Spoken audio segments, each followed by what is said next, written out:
Que alegria é poder cumprimentar você mais uma vez. Estamos começando aqui a lição de número 5 desse trimestre maravilhoso, especial, retratando os ensinos do Senhor Jesus Cristo. Temos aprendido muitas coisas boas e nessa semana nós vamos continuar a lição número 4, que é sobre salvação. Agora nós vamos trabalhar um pouquinho mais sobre o que fazer ou como ser salvo. Deixa eu começar lhe alertando de que, na verdade, a gente nunca faz a pergunta o que fazer para ser salvo, porque isso dá a ideia de salvação pelas obras, não é? A salvação é uma herança que Deus nos dá. Tudo que tinha que ser feito já foi feito por Cristo na cruz do Calvário.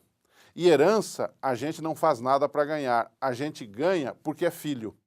Então, se você é membro da família de Deus, se você aceitou a Cristo e você é membro da família de Deus, você ganha a salvação. A salvação é de graça, como nós vimos na semana passada. Toda a base da salvação é o amor e a graça de Deus. Todavia, nessa semana, a lição baseada na Bíblia e baseada nos ensinos de Jesus nos mostra algumas coisas que nós, como pecadores, precisamos, digamos que, cumprir ou seguir para que a salvação seja de fato efetiva na nossa vida, ok? E interessante que todas essas coisas, elas não vêm de nós mesmos, o Espírito Santo é que nos orienta, ok?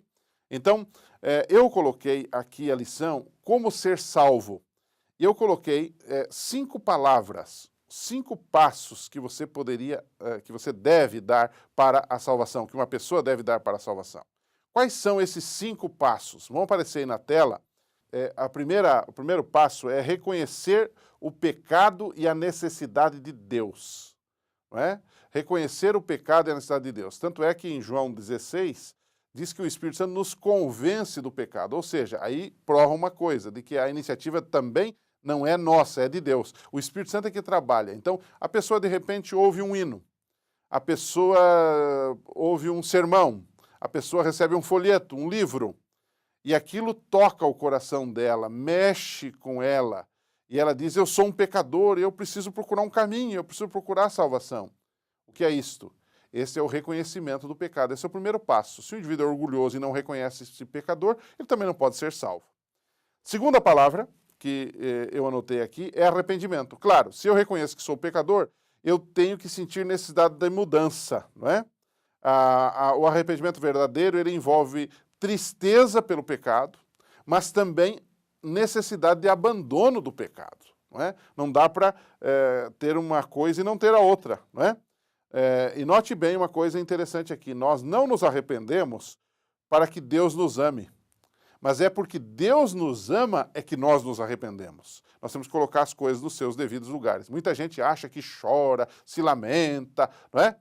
Se desespera, corta a pele, e aí Deus vai ser bonzinho. Não, Deus já é amor, Deus já é graça, Deus já perdoou você, mesmo antes de você confessar.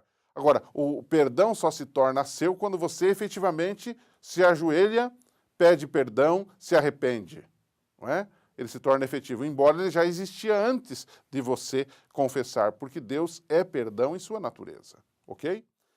Terceira palavra é a palavra crer. Claro, para me arrepender, eu preciso crer. João 1,12 diz assim, a todos quantos o receberam, Deus deu-lhes o poder de serem feitos filhos de Deus. Ou seja, o que é receber Jesus? É crer em Jesus. É crer que Ele tem a solução para o meu pecado, para o meu problema, que Ele pode, de fato, me transformar, me dar uma nova vida aqui e me garantir a vida eterna. Ok? E a quarta palavra é aceitar a roupa. O que quer dizer isto? Você vai dizer, pastor, o que quer dizer esse negócio de aceitar a roupa? A roupa de Cristo em nós. Isso também é chamado de justificação pela fé. Ou seja, eu sou pecador, eu não presto, eu não tenho méritos, eu não tenho virtudes. Mas quando eu aceito Jesus, Deus olha para mim, não para eu como pecador, mas para eu como alguém transformado por Cristo. E ele olha para mim como se eu estivesse vestido com as vestes da justiça de Cristo. Ou seja, aquilo que é de Jesus passa a ser meu. Jesus leva o meu pecado e me dá a sua justiça. Não é? E aí Jesus contou aquela famosa parábola que você deve ter estudado essa semana, em Mateus 22, não é? A partir do verso 2, onde ele fala da parábola das bodas, de alguém que entra numa festa de casamento e ele não tem as vestes adequadas e é jogado fora. Isso representa quem? É quem não aceitou a Jesus, quem não tem as vestes de justiça de Cristo, como diz lá no Apocalipse, e essa pessoa foi rejeitada, ela não vai entrar no céu. Exatamente isso que a parábola quer dizer, não é? E, finalmente, o número 5, a palavra é seguir, não é? Seguir como discípulo de Cristo. E até aí Jesus conta em Lucas 14 aquela, digamos, aquela parábola, aquela comparação que ele faz de pessoas que queriam segui-lo, queriam ser seus discípulos, mas não calcularam os custos disso. Ou seja, não basta apenas se arrepender, não basta apenas crer, não basta apenas aceitar Jesus, mas é importante que nós continuemos seguindo a Jesus.